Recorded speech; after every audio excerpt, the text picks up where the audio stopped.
Yes, I've been wanting to gush about a Mission Impossible film for so long. You're not gonna make it! You're not helping.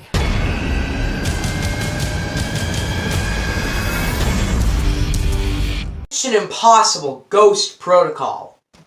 So Mission Impossible Ghost Protocol was the fourth installment in the Mission Impossible franchise. If you're wondering why I didn't review the original three, I haven't seen 3, 2, I haven't seen those two in so long, and I really wanted to talk. I just really didn't have the time to review 1 because I don't have enough of a strong opinion to review it. So yeah, that's why I haven't reviewed the other 3, but I have enough of a strong opinion on Rogue Nation and Ghost Protocol to talk about those 2 movies. And alright, so I didn't really have this experience, but I guess when I was watching this movie, I knew about Rotten Tomatoes and everything like that, but I know what people were thinking.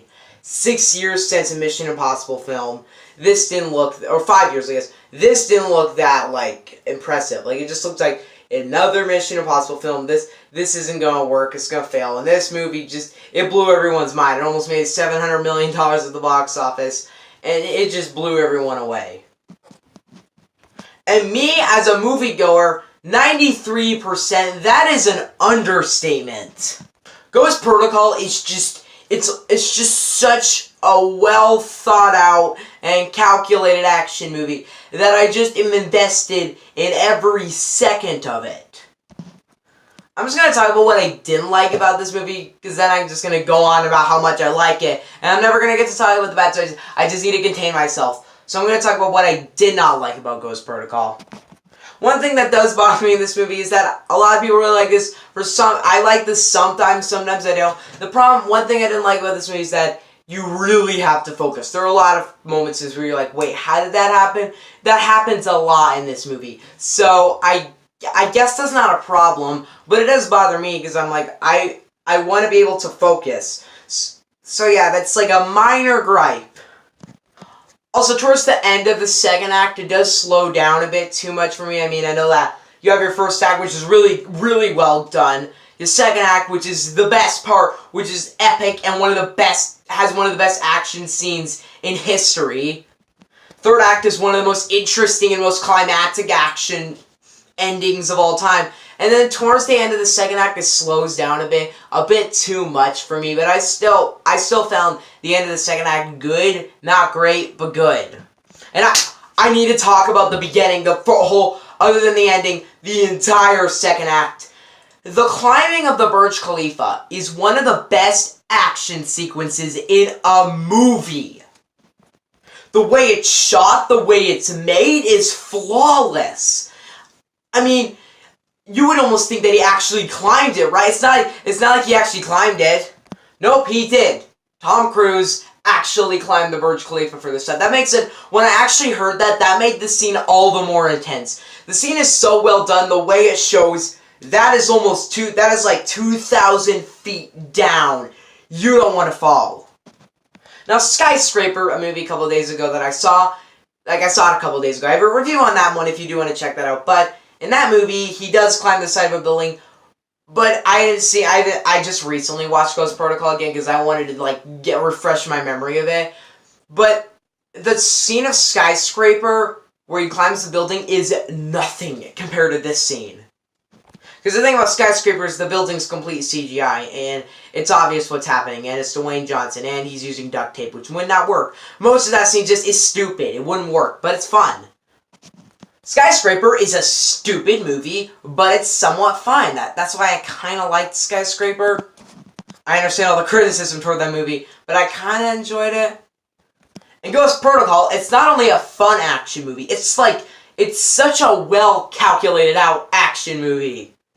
So The Dark Knight, this is another franchise bring up. The Dark Knight and on Batman Begins are both two great movies. I really like Batman Begins, but what I really liked was that Christopher Nolan, when that movie came out, he was like, okay, I understand all of your problems. Now I'm going to fix this movie. Now, correct me if I'm wrong, but if I'm right, J.J. Abrams, I believe, directed Mission Impossible 3. I just don't really like that movie. I think it's okay, I guess. But he directed that movie. What I liked, Brad Bird, he's one of my favorite directors now. I mean, I know, I was pretty much after Incredibles 2, where I thought he was one of my favorites. But the thing about this movie is he's like, great, the elements people liked out of 3, let's take all those elements, let's put it into a movie. Right, the script in this movie feels like it was so well written out. And then he's just like, right, let's just make this movie. And it is so well made. Well, I'm not a big fan of the villain in this movie. I didn't hate him, I just really didn't like him. It's still great. And this is the movie that made me officially think Tom Cruise, I can tell he's having fun when he's doing these movies. Jack Reacher, Never Go Back, I didn't feel like I watched that movie recently. Complete bore. I had such a little opinion. I was like, I can't review that. It would be like a minute. But such a boring movie. Almost nothing I liked about that movie. But in that movie, not even Tom Cruise. Tom Cruise almost shows no charisma in that movie. Just feels like he's phoning it in.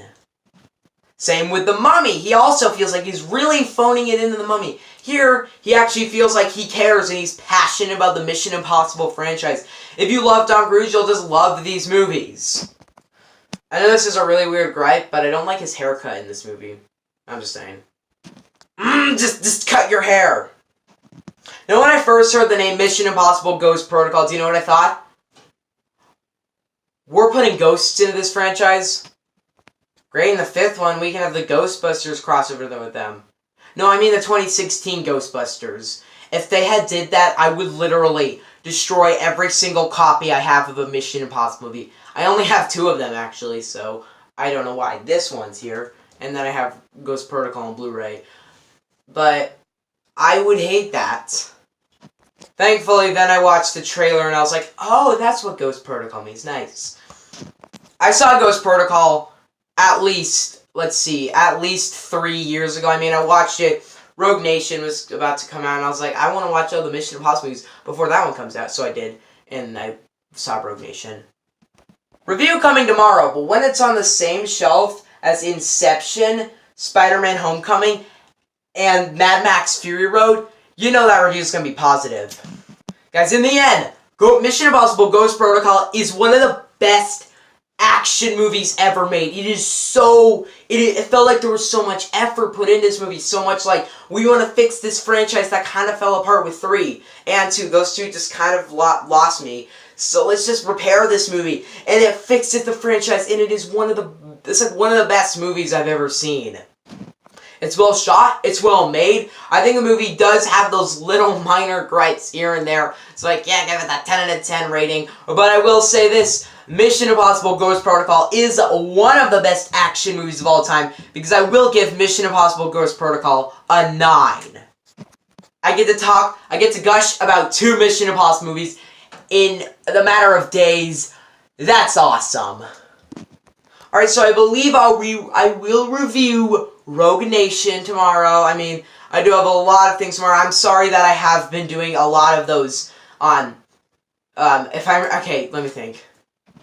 Tomei reviews that I've been loving. I've really had fun with that. Cars Life kind of broke me, so I think I won't be doing one of those for a while. But, because, you know, we got Teen Titans Go and Mission Impossible. Both of those reviews will come out on Thursday. Yes, I'm actually quite excited for Fallout. Kind of dreading Teen Titans Go. I mean, it does have 100%, but... Hope you guys do enjoy this video. If you did, make sure you like. If you like videos like this, please subscribe and click the bell so you get notifications every time I upload a video. See you guys next time, and goodbye.